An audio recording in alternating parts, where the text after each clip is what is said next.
Presidential elections in the United States is in full swing. Quite recently in July, both political parties, the Democratic Party and the Republican Party, concluded their conventions. Two presidential candidates were named.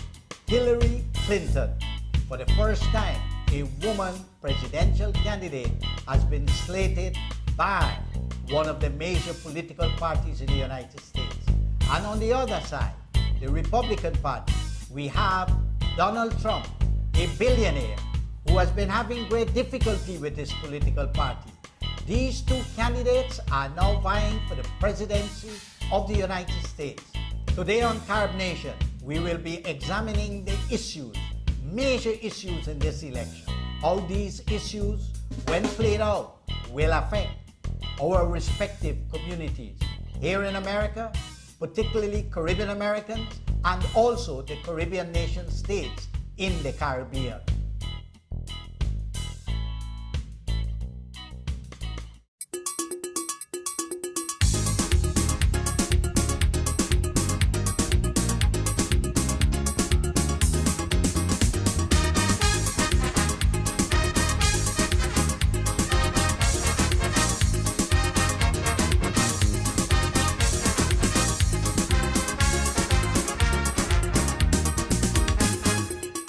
Welcome to Carib Nation. I am Paul Tennassee. Today we will be discussing the major issues in the 2016 presidential elections of the United States of America. We have with us in our studio two eminent guests, Ambassador Curtis Ward, former ambassador of Jamaica to the United Nations and a professor at the University of District of Columbia, and Brandon T. Todd, council member of Ward 4 here in Washington, D.C., the District of Columbia. Gentlemen, welcome to our program today. Thank you. Brandon, can you give us your perspective on this? Absolutely. What is the policy position of the respective political parties and their presidential candidates? The platform around Ms. Clinton or Secretary Clinton's campaign in the Democratic Party is really one of inclusion and really moving the ball forward and continuing the progress that we've made over the last 8 years under the leadership of President Barack Obama.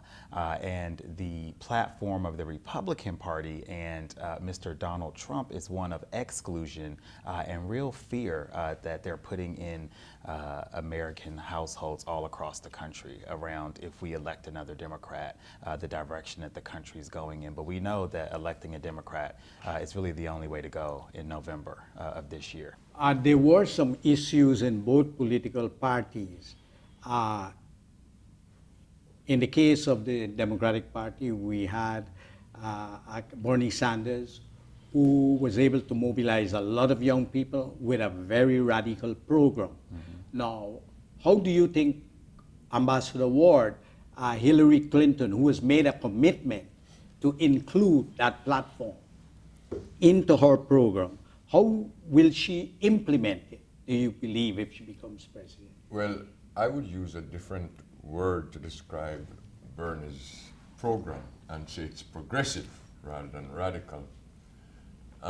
It's progressive because it highlights what really ails many of the people of the United States, the middle class and the younger generation. The Democratic platform has moved pretty close to adopting most of what Bernie proposed to lift the middle class, to help students gain education for healthcare and so on. So I think that's very progressive, and I think it was a good move by the Democratic Platform Committee to be so inclusive. The question of whether many of these programs can actually be implemented will depend highly on how much the Congress and the American people push the Congress in that direction. Brandon, you are a councilman in Ward 4, you're a Democrat from DC. You follow issues, I know quite a few issues. Education is one of the main issues. Yes. Tell us a bit about the Democratic platform, and what would you be doing to hold, if Hillary Clinton is elected president, her feet to the fire to implement what kind of educational program? How different would it be from now to then? Absolutely. Our country and our city really have made great strides in areas of education. I know that the U.S. Department of Education has had a fantastic secretary for the last 7 years. They have a new fantastic secretary that's been in place for, I believe, the last 12 months. And continuing to invest in education opportunities across the country is really what people want to see, not only from K through 12, but really I know Senator Sanders, as the ambassador discussed, has a real focus on higher education and making it more affordable. One of the issues that was very troubling in the Democratic Convention, and you could say the burning people, were the young people that put their heart and soul into that convention. They were there because they want these student loans that is a burden on them, and the lack of employment opportunities. They want this to be resolved now, not tomorrow. What's your view on that, and how is the Democratic Party going to deal with it? Absolutely, and I know that that was a big part of Senator Sanders' campaign platform, was making higher education more attainable and more affordable for Americans. And I think that Hillary Clinton agrees exactly with the senator on that. I agree, and I know many Americans do. We as Democrats are going to have to be serious about it, but it's going to take balance and a lot of thought to figure out how we can ensure that every American can have an opportunity at the American dream, which is a college education. And what do you think, Ambassador Ward, how will they deal with these burdensome student loans? Would they be able to keep that promise that they will resolve that problem? Well, you know, one of the things we should not misunderstand, this is not original ideas coming from Senator Sanders. President Barack Obama has been trying to move in that direction and has been blocked by the Congress. Hillary Clinton embraced this quite some time ago. What is very good about the convention platform is that now it's embedded in the platform, which puts all Democrats, all elected Democrats, on notice. A commitment. That they have a commitment to make this happen. But it also means that the people have to be mobilized to ensure, and I know you use a term to keep Secretary Clinton's Feet to the fire. When she becomes president, yeah, keep her feet to the fire. But it is a little bit more than that, because keeping her feet to the fire doesn't necessarily get it done if she cannot move the Congress. So I see where you're going. Basically what you're saying, in the American political process, if you want to get things done, it's not just the president, but you have to have the Congress, you have to have the Senate, and the House of Representatives also working with you. And the people. And so this election is not merely about the presidential candidate. It's also about electing officials at all the levels of government, whether it's municipal, whether it's state, whether it's a different level, because there's a big issue between state and federal also. I agree with that. Let's move to another issue. That is a serious controversial issue in this election. It's immigration. This country has always been viewed historically and traditionally, everybody says it's a nation of immigrants.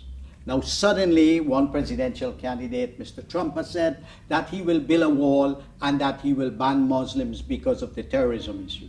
Let's go first with building the wall. It is true that Latinos and Mexican Americans are the larger group that is entering now as different from Europeans. So what is your opinion on that? How is the Democratic Party going to deal with that? And what is your opinion, the manner in which Mr. Trump and the Republicans will deal with that? Well, when one candidate speaks of building a wall and projects the image of a physical wall, it is a lot more than just a physical wall. It is a psychological wall. It is a legal wall in terms of restricting immigration to this country. It's not just coming across the border that's between the United States and Mexico. It's the entire U.S. border coming through the airports. So it's not just a physical wall. And sometimes we get caught up into this whole discussion of building a wall with Mexico. But it's an immigration platform, period. Yeah, I know there's already a fence, a very long fence that has already been built. I'm not talking about just the No, but I border. see the point you're making. What basically you're saying, it's an ideological issue, it's a mental issue, it's a philosophical issue, it's a policy issue, it's a combination. It's just not as a physical one. Brandon, you come from DC, which is a global city. What's your view on this? Absolutely, and that's exactly why we have to make sure that Mr. Trump is not elected and that we elect Hillary Clinton, because our country was built on the backs of immigrants, period and point blank. And his parents were immigrants too, absolutely, right? And we cannot, as the ambassador said, have a policy or a feeling or a notion that we don't want people to come to our country that can help, or we can help them and they can help us. And so the notion that we'll build a wall, whether it's a physical or a mental wall, is absolutely preposterous. But the other big issue related to immigration is the issue of the undocumented immigrants, where Hillary Clinton has said that she is going to provide a pathway to citizenship. This is very different from what Mr. Trump is saying. He says they will have to return. Do you see, if Mr. Trump comes to office, a mass deportation? It has occurred before in American history. Will there be a mass deportation, you think? And if Hillary comes, how do you think she will clear the road to that pathway to citizenship? Brandon? Well, I wouldn't be surprised at anything that Mr. Trump tries. But as you said, just like any other government form, there's an executive, and then in his case, there's the Congress. And we have to get people elected to the Congress that are going to share our beliefs. I think Mrs. Clinton, Secretary Clinton, there's going to be a lot of work to make sure that we can get people on the path to full citizenship in this country. Do you think, Ambassador Ward, it will happen? Because Obama had promised when he was elected that he will do something about the immigrants, and he was very restricted, as you said. He had to use executive orders. What are the possibilities, you think, apart from the fact that we have to get people going out to vote and all that? How do you believe it's going to happen? Yeah, but on the whole question of immigration, there was a comprehensive immigration bill that was approved in the Senate, and the House leadership refused to have a vote on it. That's true. And so there are coalitions already in the legislative branch of government that are favorable towards having comprehensive immigration that reform. was working on it. But here's the thing. You asked a question about whether there'd be mass deportation. Yes. It's a fallacy to believe that you can deport 11 million people. It would take 20 years to do it, and billions of dollars. It makes no sense whatsoever. It's just talking points which don't have any foundation whatsoever. Besides, America is a country there of has to be laws, found. and there would be a lot of legal cases that would block up the entire judicial system. But that's why there has to be a way to make the undocumented immigrants in this country find a way to becoming residents of the United States and perhaps a path to citizenship at some stage. So no matter who is in the White House, this is something that has to be dealt with along those lines. Okay, let's move to another issue. This is very important because I always believe it's a fundamental issue. It's like real estate, location, location, location. It's now jobs, jobs, jobs. People need jobs, not only in America and around the world, but here in the US, you know the debate. Trump has been saying because of the trade deals, we have been losing jobs in America. Now, what is the position of Ms. Hillary Clinton on this? And the Democratic Party is different from Mr. Trump and the Republican Party. How will jobs be created? Brandon? Well, the federal government's going to have to invest more in local cities. We have a lot of funding that comes from federal agencies to create jobs around transportation infrastructure, around environmental issues, and we're going to have to really have a president that's going to focus on it. And Ambassador, I like what you said about Mr. Trump's platform. They're talking points, but there's nothing really behind them, and that's what we have seen over the last almost a year and a half, and that's what we'll see the next 100 days as we head into the general election in November. but a real focus and a real commitment from the next chief executive of this country around the creation of jobs, especially on the local level, and really them pouring resources into cities just like the District of Columbia. Candidate Clinton said that in 100 days she's going to make recommend a massive investment into infrastructure and a number of others to create jobs. She almost reminds us of during the time of President Roosevelt. But President Obama was thinking of that, but he never got very far. How do you believe she will succeed in a Congress that has been, over the last 8 years, what I call a nay Congress? Everything nay. Well, this comes back to the earlier point about electing people to Congress who really takes American economy and American national security seriously and not just talk about it. President Obama had proposed an infrastructure package of over $60 billion, and it was rejected by the Congress. That would have put many people to work. The second thing comes back to the whole question of education availability and training people for the jobs that are available and jobs that will become available. The manufacturing sector has suffered significantly, but it has also been a truism that bringing back manufacturing jobs doesn't necessarily mean hiring individuals to do those jobs. Robotics has taken over much of the manufacturing globally, and that is what is happening in many of the manufacturing sectors, and that is what is going to happen right here in the United States. So talk about bring back jobs, just bring back manufacturing to the United States doesn't necessarily mean bring back jobs. And that's why education, the community colleges that can train people and retrain people to fit into jobs that are available. Right now, there are over 1 million jobs that cannot be filled in the United States.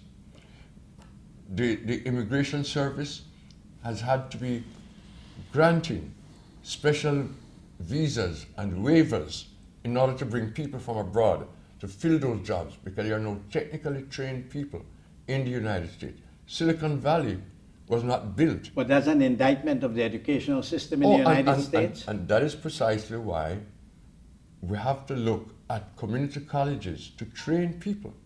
And this is why President Obama did propose free community college. So basically, you all believe that in a democratic government, on a democratic presidency and Congress, that you could get this jobs issue being addressed effectively. Now, the other issue that is a burning issue in America is the question of the justice system. The question that so many people are in prison, the problem of violence and institutional violence. Which political party you believe is best equipped to deal with it? And from the mouths of the two presidential candidates and the platforms of their respective political parties, what are they proposing? I would say that the Democrats, we are better positioned to deal with the justice system in America, especially when it comes to returning citizens and them getting the appropriate training for the 1 million jobs that the ambassador noted that are available and unfillable. And so a focus again on education and opportunity, I think, is exactly what the Democrats will do. The Republicans have showed us time and time again that's not really their focus. You know, this whole idea of jobs is not a new issue. The whole idea of jobs that can't be filled is not a new issue. What has happened over the past several years to remedy this? Nothing. And that's why the education system needs reform. That's why we need to educate people who can take these jobs. When one candidate goes into the quote-unquote Rust Belt and talk about bringing back manufacturing and so on, when he goes to a place like West Virginia and talks about bringing back the coal industry, it's not going to happen. We need clean air, clean energy, okay? And this is what's going to happen. We have to invest in those areas. That will bring jobs. So what happens to the people who are working in the old jobs? Well, another major issue in the United States of America is the question of the criminal justice system. It is in a state of crisis. There is mass incarceration. and there is a lot of killings occurring at the level of the communities and violence between police and the citizens, particularly black citizens. There is a polarization occurring between Black Lives Matter and Blue Lives Matter. Well, Because it's real, it's real in the communities. there are many issues that need to be addressed in the justice system. We talk about African Americans, high unemployment rate among young African Americans, high incarceration rates of young Those African are Americans, two important variables. low education capacities. We can't deal with these in a silo mentality. They have to be integrated. We have to educate, we have to train, and we have to provide the job opportunities. These are integrated solutions that need to be seen. And the council member from DC is very much attuned to those kinds of issues. Brandon, is there any best practice that you could point to that is attempting to do this integration and addressing this? Absolutely. So we have programs right here in DC government that we sponsor that will train people coming out of the jail system, get them access to housing. That's a huge issue when it comes from returning citizens, and a job at the end of said training. And the ambassador said that if there's no job opportunity after, it really doesn't help. So a focus on training, educating them, and making sure that there's a job at the end of that training is so important. And housing. And getting guns off the street. Yes, and getting guns off the street. The issue is that what we observe in America, there's been a lot of polarization. In this over the last 8 years, the NNA Congress led to a situation where there was not shared governance. There was virtually an abandonment by the Republican Party to share governance with President Obama for whatever reasons they had against him. They wanted to oppose, expose, and depose, and they were not developing joint ownership of policies and so forth. And that led to the creation of Donald Trump with some very extreme, shallow ideas about the alternatives for America. Do you agree with that? Well, I do, and that's why I think Secretary Clinton is the best person to lead our country, because there are lots of Republicans who will not get behind Mr. Trump. Yeah, we've been observing yes, because of his extreme policies. They will move. Yes, they will move, and so Secretary Clinton, and hopefully we'll call her President Clinton soon, I think would be able to bring the Congress together and work on certain big issues. Like gun control in this country, like the public safety, crises or concerns that we're seeing all across the country. It's not just in Washington, D.C., it's not just in Baltimore or in Detroit. It's really something that we're seeing all across, it's a phenomenon we're seeing across the country. And I think we need Secretary Clinton to bring the Congress together to figure out some comprehensive ways that we can address these issues across our country. You're from the Caribbean. What is the Caribbean American perspective on the elections? Are they supporting the Republican Party or the Democratic Party? Are they active? Are they mobilized? Well, if I can go by social media, yes. I have seen no website, no page supporting the Republican candidate. Yeah. I've seen pages on Facebook and so on supporting the Democratic candidate, both Caribbean, Jamaican, and otherwise. Now, I know of many members of the Caribbean community across the United States that are actually working on campaigns. Very active. At the local level as well as at the federal level. As a matter of fact, I saw quite a number of them at the Democratic Convention. I didn't see any at the Republican Convention. Okay. Let's just hypothetically imagine that Donald Trump becomes the president of the United States, he wins the election. What are the implications for Caribbean countries down in the Caribbean in terms of foreign policy? What would be the impact like? What is going to happen there? Should the Republican nominee, based on his policies, his lack of understanding of foreign policy and national security, should he be in charge of the executive branch of this government here in the United States. It will have implications not just for the Caribbean, and I mean negative implications, but for the entire global community. There is nothing that I've seen coming from the Republican nominee that could in any way benefit, but could certainly harm members of the Caribbean nation community, states. Okay. but the entire global community. And Brandon, I know in your ward there are a lot of Caribbean people in your ward. How are they thinking about the elections? Are you mobilizing them for this election? Yes, well, I represent the highest number of Caribbean Americans in the city. Are you in serious? Ward Would you 4. repeat that, please? Brandon Todd, in Ward 4, represents the highest number of Caribbean Americans in all of the city of Washington. Well, I'm going to move to your ward, You and should. Carb Nation will Yes. relocate in Ward 4. We should do the Yes. next taping at a Ward 4 establishment. But really, the Caribbean American population and community in Ward 4, they're mobilized behind Secretary Clinton. They are mobilized behind the ideals and values of the Democratic Party and are very active. So, some of the most active constituents I have are in this election. And I will spend a considerable amount of time over the next 100 or so days leading up to the general election focused on how we make sure a Democrat gets in the White House. We dream and hope for real change in the next election, don't we, gentlemen? Yes. Well, thank you. Issues and competence. Thank you very much, gentlemen. Thank you very much. Thank you.